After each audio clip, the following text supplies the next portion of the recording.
SYS TV 설령수 방송이죠. 9월 21일 방송을 시작합니다. 여러분 그동안 애청하신 여러분에게 더더욱 감사를 드립니다.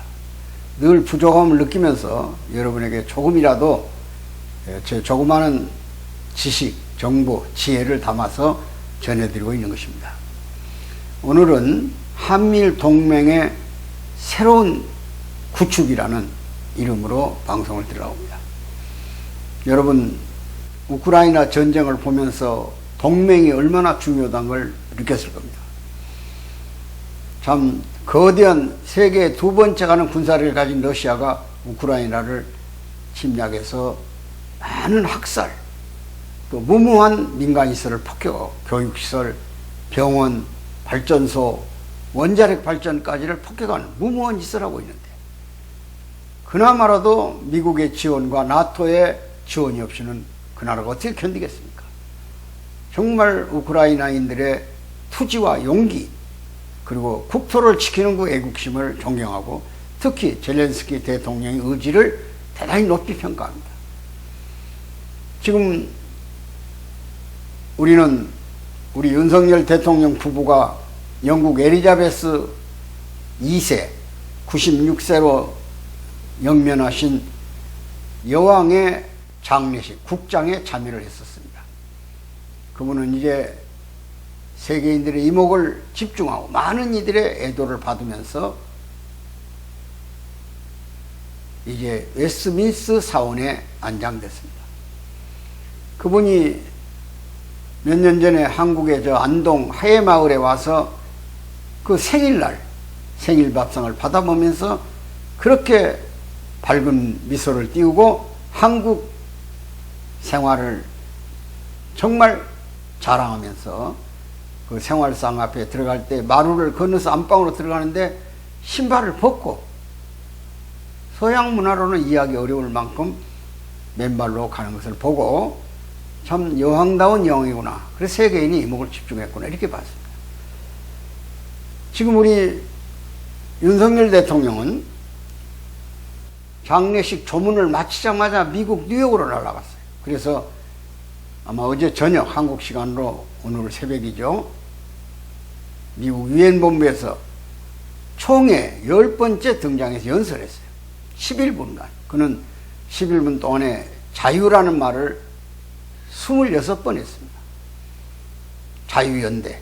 세계가 자유를 지키는 가치를 가지고 추악한 인권 탄압이나 정치적 폭압이나 정말 지구촌에서 비인간적인 모든 요소들을 제거하고 자유연대를 통해서 새로운 세계 질서를 세워나가자고 호소한 것으로 압니다. 대단히 중요한 얘기를 했어요. 근데 거기서 중요한 두 가지 정상회담이 있습니다. 두 정상회담. 그것이 바로 한미 정상회담과 한일 정상회담이에요. 한일 정상회담은 될 건가 안 될 건가 망설이다가 이제 오늘 뉴스를 보니까 정상회담이 개최됩니다. 이미 한일 간에는 외교장관끼리 정상회담이 50분간 있었어요. 그 대통령 정상회담을 맞이하기 위한 소위 사전 준비 조건이겠죠. 근데 여기서 주장하고 싶은 것은 한미 정상회담에서는 국익을 먼저 생각해라는 겁니다. 한미 간에는 동맹관계입니다. 그것도 군사동맹. 대단히 중요하죠. 그런데 바이든 대통령은 우리를 굉장히 가슴 아프게 했어요. 그것이 뭐냐? 미국 행정명령에 입법화를 시킨 소위 인플레이션 감축법입니다. 인플레이션 감축법. 그 다음에 두 번째는 반도체 과학법이라는 거예요. 참 생소한 법들이죠. 그동안 양적 완화를 통해서 달러가 많이 풀려서 돌의 가치가 떨어졌으니 지금 달러가 강세입니다만은 그것을 더 줄이기 위해서는 전기차에게 배당해 주던 자금을 자국 나라에 생산한 차에 한해서만 주지 외국 수수로는 수입차는 못 주겠다 그런 얘기입니다. 거기서 우리 현대차, 기아차가 큰 피해를 봅니다. 왜? 전기차를 사는 사람들이 주는 보조금이 약 한국 돈으로 1,000만 원씩 사라졌으니까. 그 다음에 반도체 과학법이라는 것은 반도체에 대한 생산 시설부터 모든 관리를 미국이 하고, 또 외국에 싹히 들어오는 반도체는, 현지에서 생산하지 않은 반도체는 철저히 과학적 접근하겠다는 겁니다. 그것은 소위 세계 무역 질서를 긴장시키는 겁니다.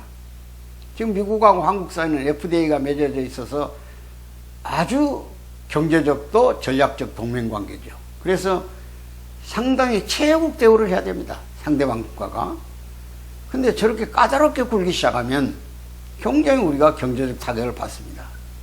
지금 우리나라는 무역 국가입니다. 수출을 통해서 살아왔어요. 근데 금년에 벌써 수출이 9월 말에 가기도 전에 41억 불이 넘었어요. 적자가.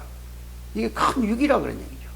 매년 적자가 뭐 200억 불까지 나올 수도 있으니까. 자, 그래서 우리 대통령은 바이든을 만나서 여러 채널을 통해서 외교를 하고 있습니다만은 반드시 미국 국익만을 생각하는 미국답지 않는 나라의 행위를 중재라고 해야 할 겁니다. 미국은 세계를 지키는 자유민주주의 국가의 대표 국가입니다. 그럼 대표 국가다워야 돼요. 그렇지 않으면 안 되는 겁니다. 이런 점을 우리 대통령이 강하게 요구할 것으로 예상되고, 그 결과가 지금 입법화 됐으니까 어렵겠지만 지금 미국에 중간선거가 있지 않습니까? 그 선거에 영향을 받기 때문에 그런 법들이 가능해진 거예요.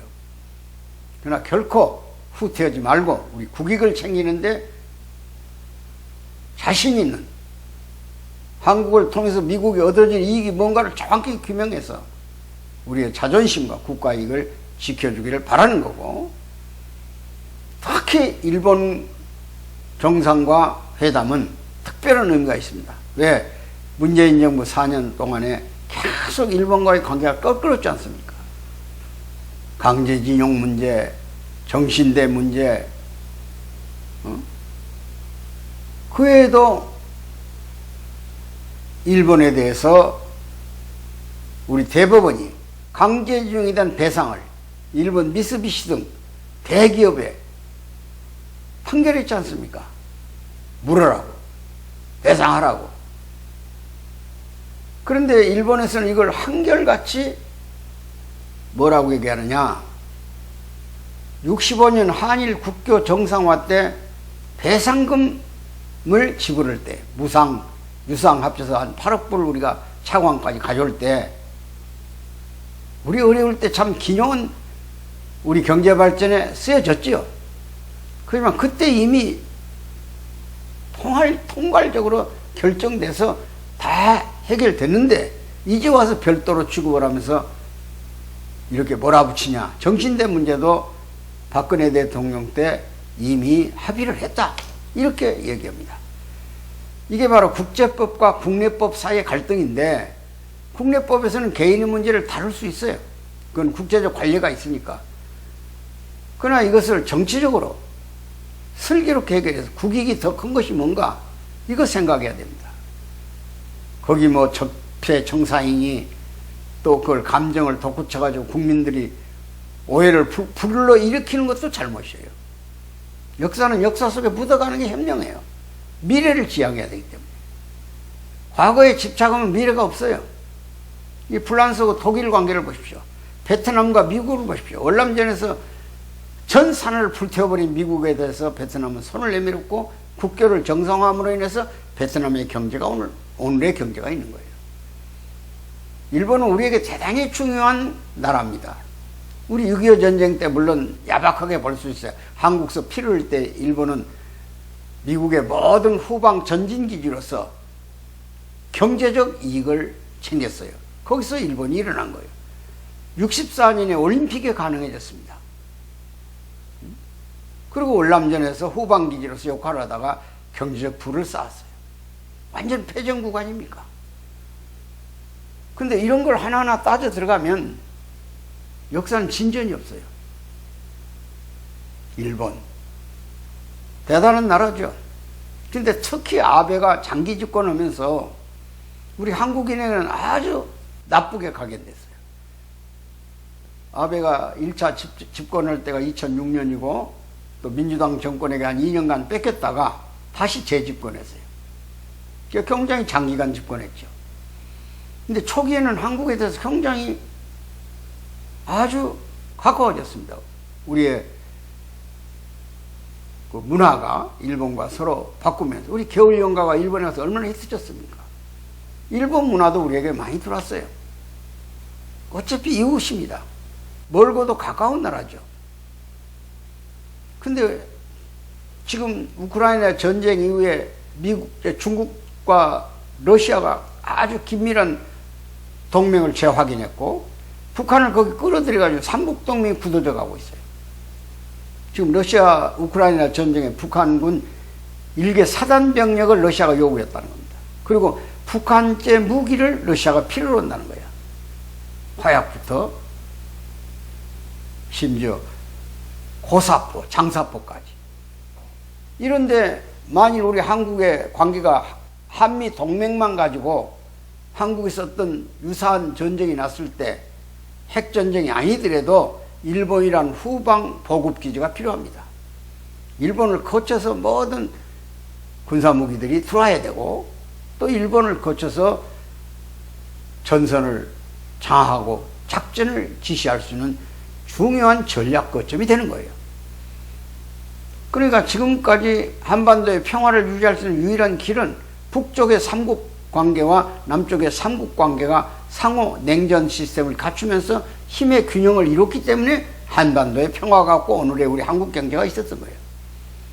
이런 점에서 일본에게 지금 우리 윤석열 대통령과 기시 후미오 총리가 아마 정상회담을 해서 얻어내는 것은 그랜드 바겐이겠죠. 일괄적 또는 총괄적 타결이죠. 쉽게 말하면 포괄적으로 개념적 타결한다. 이게 정리하는 것을. 뭐 징용 문제가 어떻고 정신대가 어떻고 대법원 판결 이걸 구체적으로 하는 것은 외교장관 회의에서 할 것이고 그 실무회담에서 할 겁니다. 그건 한다는 원칙만 쓰면은 못할 게 없죠. 상호 국익을 나누면 되는 겁니다. 마치 독도를 가운데 놓고 이지를 선을 그어서 공해지대를 만들어 놓은 것처럼 그렇게라도 해서 평화를 일으켜야 되고 일본이 우리한테 백색 수출 국가에서 배제해 가지고 반도체에 들어가는 첨단 장비를 수출 금지시켰잖아요. 우리는 또 거기에 반해서 지소미아 소위 정보 공유에서 일본을 빼버렸잖아요. 그러니까 삼국동맹의 구축이 흔들리면 굉장히 북쪽의 모험적 위험이 가중되고 러시아, 중국이 우리를 깔봅니다. 그래서 어떤 일이든 국익이 뭐냐? 최고가 안보죠. 생존해야만 나라를 걱정하지 않아요. 이런 점에서 이번 윤 대통령이 과감하게 양보할 건 양보하고 얻어올 건 얻어오면서 외교를 펼치기를 바랍니다. 그래서 이 한반도 중심한 삼국 동맹이 새롭게 구축돼야 되고 하나 한국인이 조금 일본으로부터 지금 문제가 되고 있는 것이 아베 총격 사건입니다. 아베를 우리 한국의 어떤 특정 종교의 신도가 저격했다고 해서 일본도 그 종교를 지금 엄청나게 언론이 매도를 하고 탄압하고 있는 것 같아요. 그런데 제가 국제선공연합에서 일을 오래 하면서 일본이 왜 그 당시 통일교죠. 지금은 세계 평화통일 가정연합이라고 합니다. 그 문선명 선생이 제창한 반공 지도 원리를, 승공의 원리를 받아들이는가? 그건 일본이 70년대 너무나 공산당에 시달렸지 않습니까? 공산당 의석이 뭐 8, 90석까지 됐습니까? 중의원, 하의원, 참의원 해가지고. 그때 각 대학이 공산당 이념을 가지고 스트라이크를 일으키고 막 국가를 혼란에 빠뜨리니까 이 한국에서 건너간 승공 원리를 받아들인 것이 일본에서 우리 최용석 회장이 들어가서 조총련을 설득해서 미국 가서 설명을 해가지고 한국을 방문하게 하는 역사적 거사라든지 또 일본의 국제승공연합이 생겨가지고 일본의 치안과 사회를 안정시키면서 공산주의 세력을 격화시키니까 자연스럽게 자민당 정부가 집권할 때 이득을 봤죠. 그때 앞장에 섰던 사람이 기시다 노부스케입니다. 기시 노부스케. 이 사람이 연결돼 가지고 마치 지금 일본 사람들은 기시 노부스케가 통일교회를 수입했다고 그래. 그런 건 아닙니다. 제가 아는 상식에서는. 오히려 일본에는 구복기 오삼이라는 사람이 그 당시 일본 책임을 졌는데, 기시 노부스케가 구복기를 통해서 일본을 살려달라고 매달렸고, 그 외에 일본 자민당 정부가 이 통일 원리가 국익 원리고 가정의 젊은이들의 참단 인격과 도덕을 갖추는데 중요하다고 판단해가지고 받아들여서 오늘 마치 뭐 뉴스에 보니까 170여 명의 자민당원이 연결되어 있다. 제가 잘합니다. 다 신세졌죠. 우리 참신한 젊은이들이 선거운동을 도운 건 사실이에요. 왜? 그 의원들이 일본을 구국하고 일본을 공산주의로부터 지키는데 중요한 역할을 하니까. 일본은 특히 우리 저청년하고 제1동포가 있지 않습니까? 그러니까 그것도 첨예한 또 다른 38선이에요. 또 다른 DMZ예요. 이것을 통일하기 위해서 통일연합이 생기고, 그러니까 우리 통일교회가 일본에 가서 아베를 죽인 게 아니라, 아베가 우리 대한민국에서는 싱크탱크라고 하는 국제행사에 축사를 하는데 우리를 지지하는 발언을 했다고 해서 그를 쏘았다고 지금 그랬지만, 그 범인은 아마 정신적 이상이 있었거나, 우리가 필요한데 아베가 우리를 위해서 축사했는데 그분을 쏠 리가 있습니까? 그리고 어떤 종교가 그 사람들에게 그런 명령을 할 수가 있겠냐고요. 그건 큰 오해입니다. 오히려 일본을 구출하는, 일본을 공산주의부터 막아주는데 기여한 공로를 그들이 인정하고 있는 거예요. 그리고 성실성, 그 젊은이들의 참신한 도덕성, 정말 기상, 이것이 상호간에 그들을 도울 수 있는 계기가 돼서 마치 정치 자금을 주고 뭐 매수라고 이런 게 아닙니다. 전혀 그런 게 아닙니다. 일본 나라의 국익을 위해서 그들도 했을 겁니다. 이런 점에서 우리 한국은 오해가 없기를 바라고, 아베가 나중에 가서 평화헌법 구조를 바꿔서 일본을 군사대국하겠다 하는 것은 중국이 2010년에 일본을 앞서가고 또 군사적 대국이 되니까 불안할 거 아닙니까? 거기다 대만 위협은 지금 날마다 위기가 고조되고 있고, 또 남중국의 센카쿠라고는 중국으로 유다유도라고 합니다만은 분쟁이 눈앞에 있는 지역 아닙니까? 그러니까 일본으로서는 마땅히 미국하고 동맹이 있죠. 미일 동맹. 그렇지만 그 동맹만 가지고 안보에는 불안하다.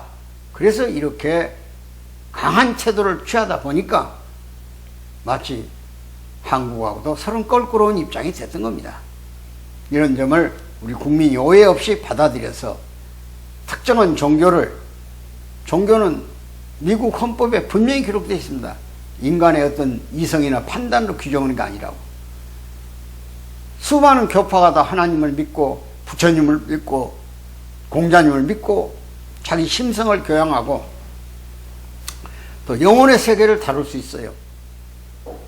이런 점에서 한국에서 건너간 진리가 일본을 살리고 세계 평화를 위하는 길에 확신을 갖고 있다는 점을 이해하셔서 일본에서 매몰차게 지금 몰아대는 언론이나 일부 비판 세력들의 귀를 기울여서는 안 되겠다는 생각을 갖고, 한미일 일의 삼국 구축, 그러니까 새로운 연대 구축이 필요한 시대가 왔다. 그래서 한미일 삼국 동맹의 새로운 구축, 이런 표현으로 오늘 방송을